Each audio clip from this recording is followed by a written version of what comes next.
नमस्कार साथियों, बड़ा मेहनत से मैं यह वीडियो बनाया हूँ और इस वीडियो के माध्यम से तमाम उन बहनों महिलाओं को लाभ मिलेगा जो पति के सुख से वंचित है, पति से अलग हैं, भरण पोषण उनको नहीं मिल रहा है, पति की तरफ से मेंटेनेंस नहीं दिया जा रहा है, वे परेशान हैं, पैसों की तंगी है और उलूल जुलूल बातें लोगों के द्वारा कह दिया जाता है कि आपको पति से इतना राशि दिलवा देंगे, इतना हो ये मिल जाएगा, आपको वो मिल जाएगा और ज़्यादा से ज़्यादा पति से पैसा प्राप्त करने की चाहत में आप कर्ज ले लेते हैं और न्यायालय में पैसा खर्च करते हैं, उम्मीद ज़्यादा कर लेते हैं और फलस्वरूप जब उम्मीद के अनुसार कार्य नहीं होता है तो आप दुखी हो जाते हैं और नाउम्मीद हो जाते हैं, दुखी हो जाते हैं और नाउम्मीद हो जाते हैं। तो एक डायग्राम के साथ मैं उपस्थित हुआ हूँ, बहुत ही मेहनत से बनाया हूँ। हो सकता है एक दो पॉइंट छूट गया हो, हालांकि छूटना तो नहीं चाहिए। भरण पोषण पर यह पूरा वीडियो आप धैर्य से देखें। अब मैं सीधे डायग्राम पर लेके जाता हूं और उसके बाद फिर ओरल स्टेटमेंट दूंगा। सबसे पहले तो मैं भरण पोषण मेंटेनेंस के बारे में बता दूं। ये भरण पोषण की राशि माता पिता पत्नी और पुत्र, नाबालिग संतान जिसको अधिकार मिला है। पत्नी अपने पति से मेंटेनेंस ले सकती है। जो पत्नी अपना भरण पोषण करने में पूरी तरह असक्षम है, असमर्थ है। माता पिता अपने पुत्रों से भरण पोषण की राशि प्राप्त कर सकते हैं। जो माता पिता अपना खुद का भरण पोषण करने में पूरी तरह असमर्थ है और संतान भी, नाबालिग संतान भी अपने माता पिता से भरण पोषण की राशि प्राप्त कर सकते हैं। तो ये भरण पोषण की राशि जो पहले 125 CRPC ऑफ द CRPC दंड प्रक्रिया संहिता 1973 के तहत दाखिल किए जाते थे, अब इसका धारा बदल गया है। अब यह भरण पोषण की राशि 144 भारतीय नागरिक सुरक्षा संहिता 2023 के तहत फाइल किए जाते हैं। ये मेंटेनेंस का आवेदन बाद पत्र पीड़ित पक्षकार यानी जो पीड़ित हैं जैसे पत्नी, संतान, माता पिता, ये फैमिली कोर्ट जिसको कुटुंब न्यायालय या परिवार न्यायालय, फैमिली कोर्ट, कुटुंब न्यायालय या परिवार न्यायालय कहते हैं, वहाँ दाखिल होता है। अब दाखिल होने के बाद मुकदमा दाखिल होता है।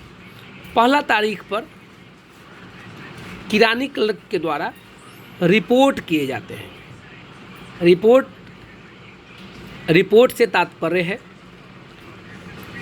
कि मुकदमे का न्यायालय शुल्क है कि नहीं, शादी का डेट है कि नहीं, शादी या रिलेशन से संबंधित कोई प्रूफ दस्तावेज है कि नहीं,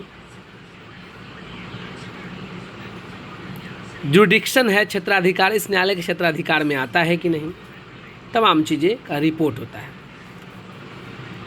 रिपोर्ट होने के बाद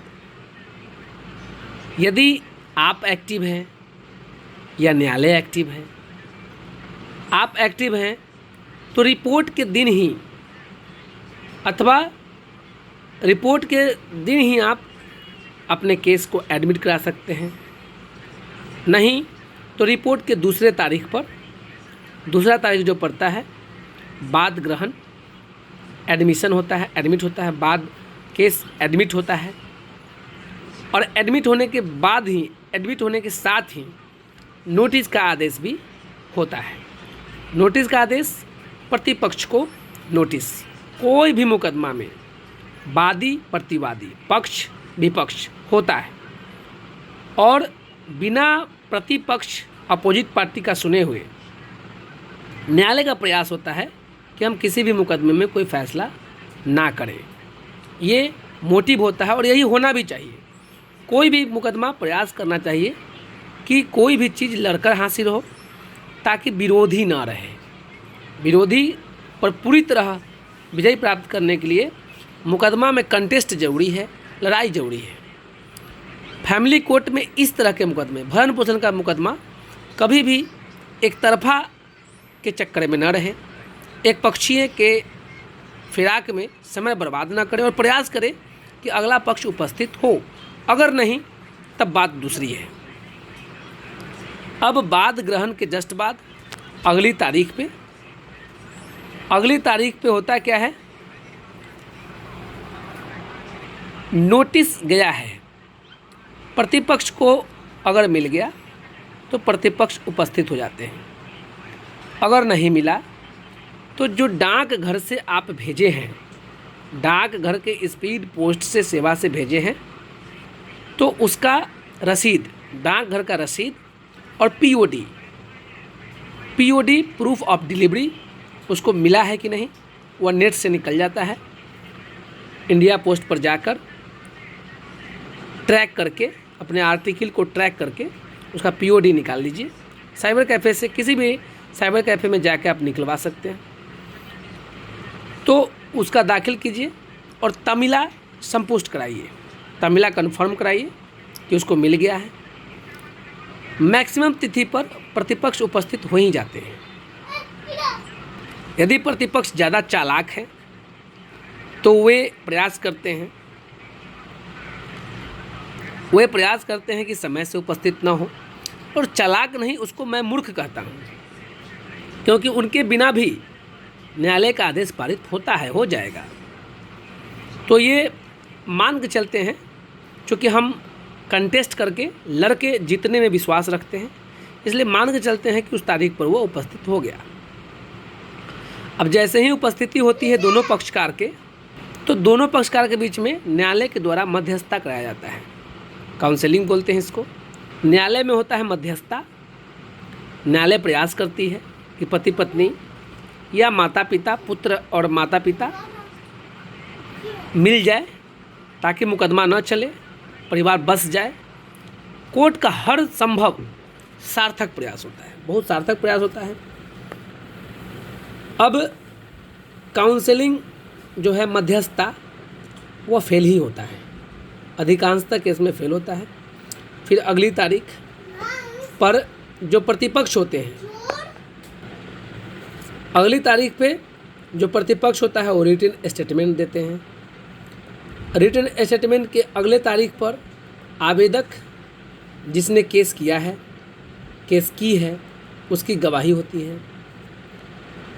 उसके अगली तिथि पे गवाही 1, 2, 3 ये अलग अलग तिथियों पर गवाही जो है, 1 गवाही या 2 गवाही या 3 गवाही या उससे ज़्यादा गवाही।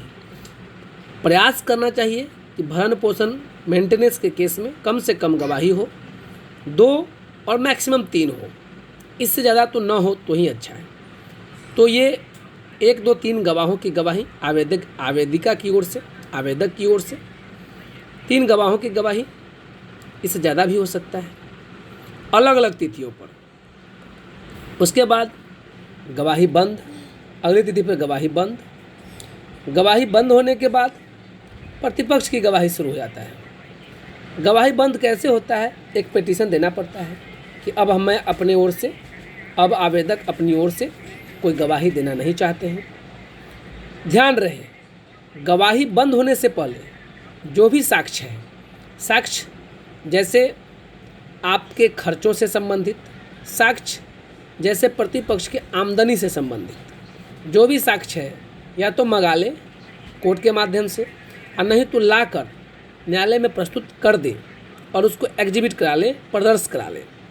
एग्जिबिट होता है, एग्जिबिट होने के बाद ही न्यायालय के द्वारा यह समझा जाता है कि यह सबूत ग्रहण करने योग्य है, प्रदर्श किया जाता है और सबूत के रूप में उस दस्तावेज को स्वीकार किया जाता है। तो गवाही तभी गवाही बंद कराए, ये ध्यान रहे। अब प्रतिपक्ष की गवाही होती है। प्रतिपक्ष की गवाही के बाद प्रतिपक्ष की गवाही नंबर 1, 2, 3।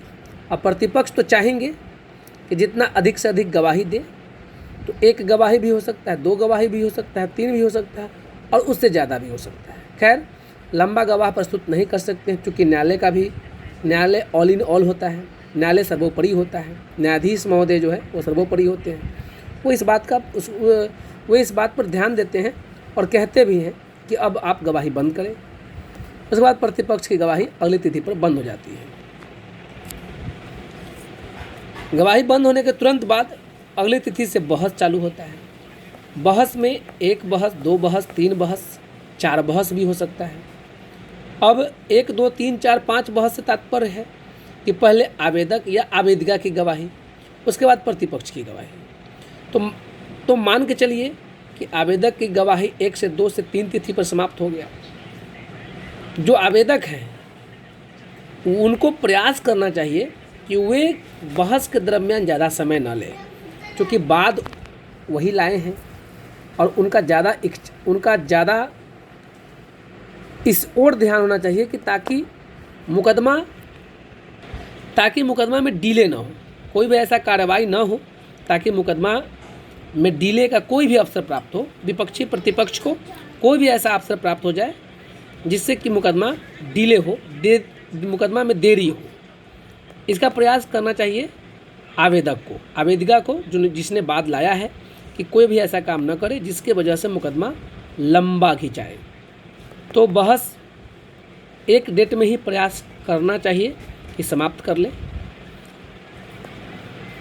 उसके बाद होगा प्रतिवादी की तरफ से बहस, आर्गूमेंट। वो तो चाहेंगे कि जितना लंबा खिंचाए।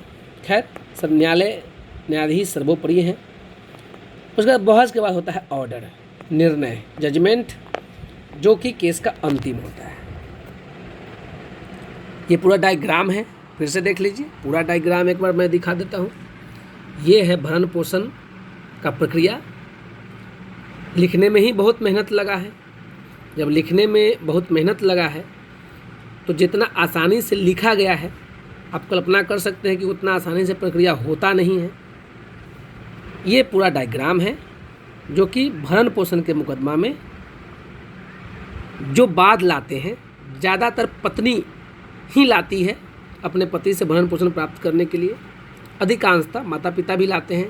कई केस में मैं देखा हूँ, मेरे पास भी कई केस है जिसमें माता पिता के द्वारा भी बाद लाया गया है। तो इस तरह से ये पूरी प्रक्रिया है। अब मैं ये बताना चाहूँगा कि इसमें विलंब क्यों होता है और जल्दी से जल्दी हो जाए, तुरंत लाभ मिले, तो क्या करना चाहिए।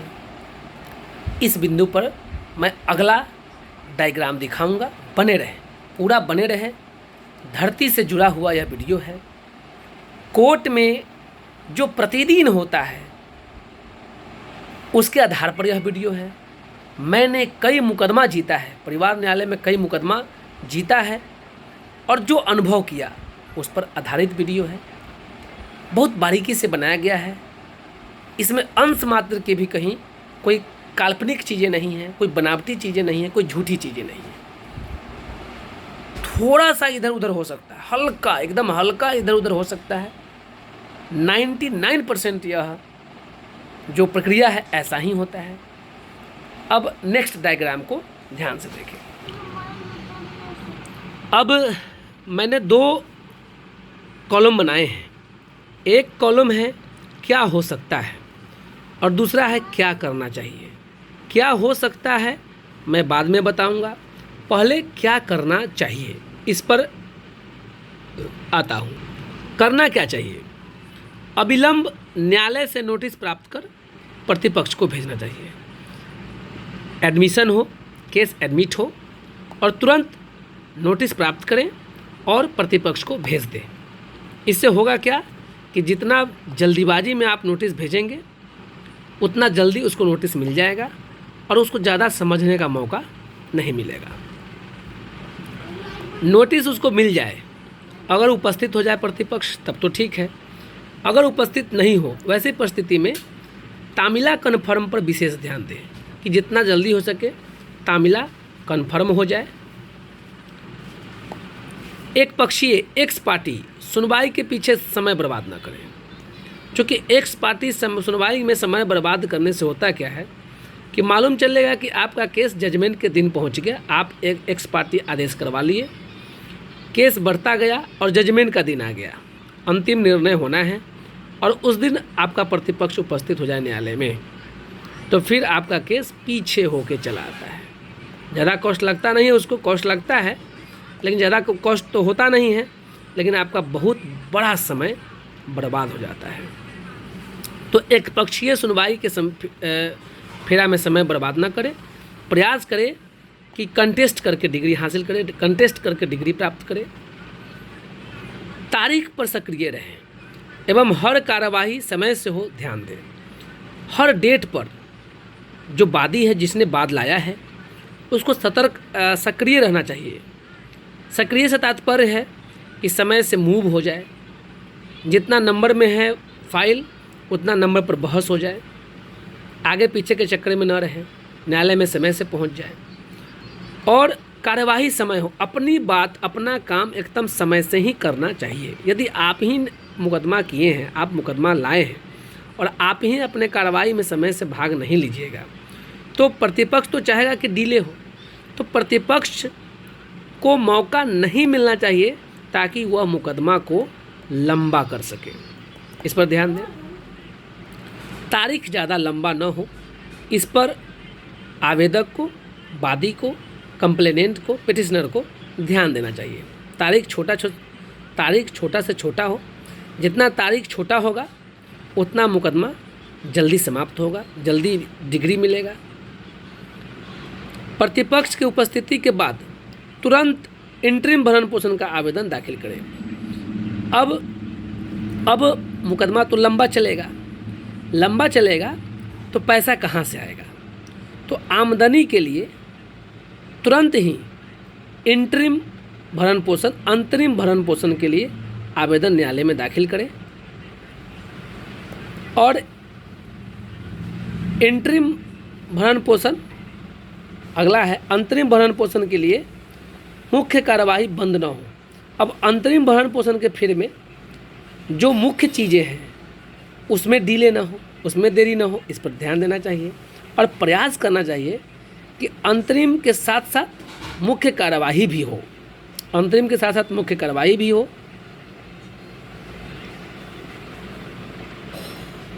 अपना अब मुख्य चीज़ें इंटरिम भरण पोषण पाने के लिए,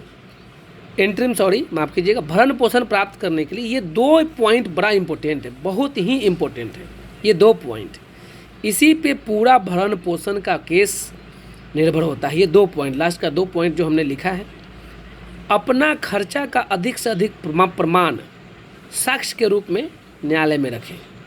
जो भी आपका खर्च है, जेन्युइन खर्च है, जैसे खाने पीने में, बीमारी में, बाल बच्चों के पढ़ाई में, तो जितना भी खर्च हो सके, जेन्युइन खर्च हो सके, उसका प्रमाण यदि आपके पास है तो न्यायालय में रखें, वो भी अपने गवाही के दौरान ही रखें। और प्रतिपक्ष का आमदनी का प्रमाण, जो आपके प्रतिपक्ष हैं उसको आमदनी कैसे मिलता है, खेत से कितना आता है, गाछी वृक्षी से कितना आता है, नौकरी में उसको कितना पेमेंट है, वेतन स्केल क्या है, इनकम टैक्स का कागज उसका मिले तो वो भी रखिए, पैन कार्ड नंबर है तो वो भी रख सकते हैं, और अपना खर्चा और उसकी आमदनी, ये बड़ा इम्पोर्टेंट चीज़ें हैं। ये 2 बड़ी इम्पोर्टेंट चीज़ें हैं, ये दोनों पर ही मेंटेनेंस पूरा के पूरा आधारित होता है। अब है इत्यादि, और भी कोई ऐसा चीज़ें हैं जो रह गया होगा, मेरे हिसाब से तो नहीं है, लेकिन हो सकता है, इंसान ही हैं, गलती तो होगा, कुछ छूट गया होगा। मुख्य रूप से यही है। अब मुख्य रूप से यही चीज़ें हैं कि क्या करना चाहिए ताकि आपको अपने मेंटेनेंस के मुकदमा में विजयी प्राप्त हो, उसके लिए क्या करना चाहिए। अब अगला कॉलम में है क्या हो सकता है, क्या हो सकता है, क्यों देरी होता है, उस पर आधारित, जिसका पहला पॉइंट हो सकता है कि तारीख जो पढ़ रहा है उस पर न्यायाधीश महोदय छुट्टी पर हो, न्यायाधीश महोदय छुट्टी पर हो, ये भी हो सकता है। हो सकता है कि न्यायिक कार्य न चले, जैसे वकील साहब, किसी भी वकील साहब का निधन हो जाए जिसके कारण न्यायिक कार्य बाधित रहे, या किसी कारणवश न्यायिक कार्य आपका तारीख पड़े, उस दिन आप गए और न्यायिक कार्य बाधित रहा, आपका काम नहीं होगा। ज़्यादातर न्यायाधीश महोदय छुट्टी होता है, इस कारण से बाधित होता है। और न्यायिक कार्य भी नहीं चलता है, इसके कारण भी अधिकांशतः आपका जो काम है वह आगे बढ़ जाता है, लंबा हो जाता है।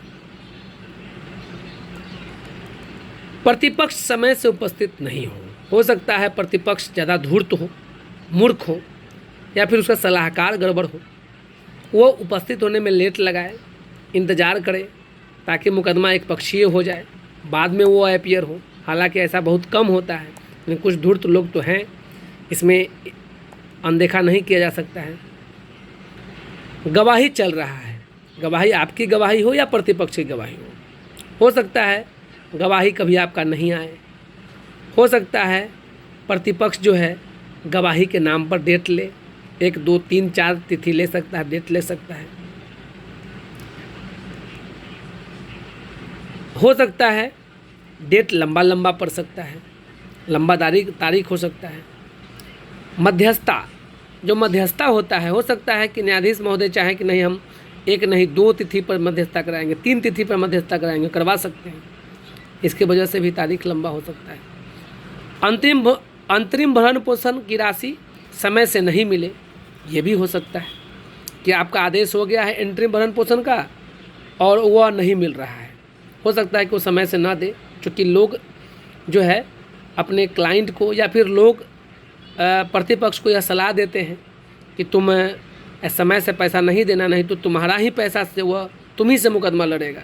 हो सकता है अंतरिम भरण पोषण की राशि समय से नहीं मिले। हो सकता है कि आपने एक्स पार्टी का डिग्री करवा लिया, एक्स पार्टी सुनवाई हो गया, आदेश हो गया, एक पक्षीय सुनवाई का आदेश हो गया, आपका गवाही हो गई, अब आप ऑर्डर पर चला गया और बाद में प्रतिपक्ष उपस्थित हो जाए, इस वजह से भी काम बाधित होता है। बहुत अधिकांशतः देखा गया है ऐसा मामला, इसकी वजह से भी काम बाधित होता है। प्रतिपक्ष के द्वारा कोई भी कार्रवाई समय से नहीं किया जाना, हो सकता है कि प्रतिपक्ष जो है हर डेट में समय लेना चाहे, हर काम में समय लेना चाहे और समय ले भी, इसके कारण भी ये सब भी हो सकता है, जिस वजह से ये सब भी हो सकता है जिस वजह से मुकदमा लंबा चलता है। अब इत्यादि से तात्पर्य है इसके अलावे भी कुछ रह गया होगा। ये पूरा मेहनत आपके लिए था, क्योंकि मैं आज ही कह दिया था कि शाम को आऊँगा, वीडियो बनाऊँगा, शाम को लेट से आया, अभी तक मैं ड्रेस में ही हूँ, वीडियो बनाया, मेहनत किया, काफ़ी मेहनत किया। अब मैं बताऊँगा लास्ट में कि मेंटेनेंस कितना हो सकता है। ध्यान दीजिएगा, आपको कोई कह देगा कि वेतन का आधा मिल जाएगा, मैं कहता हूँ गलत। आपको कोई कह देगा कि 1 लाख में मेंटेनेंस दिलवा दूंगा, मैं कहता हूँ गलत। आपको कोई कह देगा कि मेंटेनेंस तुरंत मिलेगा, मैं कहता हूँ गलत। आपको कोई कह देगा कि उसी से पैसा लेंगे और केस उसी से लड़ेंगे, मैं कहता हूँ गलत। आपको कोई कह देगा कि आप चिंता ना करें, कर्ज लेके खर्च करें, पैसा तुरंत हम सब वसूल लेंगे, मैं कहूँगा गलत। भरण पोषण की राशि में आप अपनी मूलभूत खर्चा न्यायालय के सामने पेश करते हैं, और इसके साथ ही जरूरी है कि अगला का आमदनी भी प्रूफ हो। यदि एक चीज़ तो एकदम सत्य है कि यदि आप भरण पोषण करने में असमर्थ है, आवेदक या आवेदिका भरण पोषण करने में असमर्थ है, तो आपको भरण पोषण मिलेगा, मेंटेनेंस मिलेगा, लेकिन कितना मिलेगा उस पर मैं बोल रहा हूँ। यह जरूरी है कि आप अगला का आमदनी प्रूफ करें। अगर वेतन भोगी है, अगला अगर वेतन भोगी है तो वेतन का आधा नहीं मिलता है, या फिर 40, 60, 30% का कोई हिसाब किताब नहीं है। वह न्यायाधीश महोदय का अपना विवेक है कि जितना वो कमा रहा है और आपका खर्च कितना है। तो जितना खर्च है, गुजारा भत्ता जिसमें आप गुजारा कर सकें, जिसमें आपका बाल बच्चों का पढ़ाई हो सके, उतना ही पैसा न्यायाधीश महोदय ऑर्डर करते हैं आमदनी के अनुसार। अब मान लिया जाए कि उसके आमदनी आप प्रूफ कर दिए, नौकरी में है, प्रूफ हो गया, और आप अपना खर्च नहीं प्रूफ कर पा रहे हैं और आप अकेले हैं, तो न्यायाधीश महोदय उसी हिसाब से आपको मेंटेनेंस बांध देंगे। 40, 60, 30 का कोई हिसाब किताब नहीं होता है। आपके बच्चे हैं, बच्चा का कहाँ पढ़ा रहे हैं, किस स्कूल में पढ़ा रहे हैं, और जहाँ आप पढ़ा रहे हैं उसके हिसाब से आपके पति का आमदनी है कि नहीं, उसके हिसाब से मेंटेनेंस बांध देंगे। गुजारा भत्ता, गुजारा भत्ता जैसा कि मेरे ही एक केस में सिंगल लेडी है, आवेदिका सिंगल है, हस्बैंड प्रूव हो चुका है कि वो बहुत बड़े संस्था में बहुत बड़े पोस्ट पर है और वह एडमिट कर चुका है कि मेरा 75,000 वेतन है। हालांकि ज़्यादा है, लेकिन इंटरिम का जो आदेश हुआ है, इंटरिम 10,000 का है, ना 50 है ना 40 है, 10,000 का है। और मेन मेंटेनेंस क्या होगा वो तो न्यायाधीश महोदय ही जानते हैं। तो इस तरह से मापदंड है, न्यायाधीश महोदय का अपना मापदंड है। उसमें 40, 60, 30 और 10% का कोई हिसाब किताब नहीं है। अगर आप आमदनी प्रूफ नहीं कर पाते हैं, आप अपने हस्बैंड का या आवेदक का आमदनी प्रूफ नहीं कर पाते हैं, तो न्यायालय यह मान लेती है कि वो मजदूर है और मजदूर के हिसाब से वो अपना उसका आमदनी तय कर लेती है न्यायालय। और आप कितना भी खर्च क्यों न दिखा दीजिए अपना, उससे उनको कोई मतलब नहीं है, क्योंकि आपने उनका आमदनी प्रूफ नहीं किया, उसका नौकरी प्रूफ नहीं हुआ। तो उस हिसाब से यदि आप अकेले हैं तो मैक्सिमम देखा गया है, ऐसा कोई निश्चित मानक नहीं है, 3,000, या बाल बच्चा भी है तो अधिक से अधिक 5,000। अगर आप आमदनी प्रूफ नहीं कर पाते हैं तो यही मापदंड है। न 50% मिलता है, न 40% मिलता है, और पूरा भरण पोषण पर आधारित मेरा यह वीडियो। उम्मीद करता हूँ आपको अच्छा लगा होगा।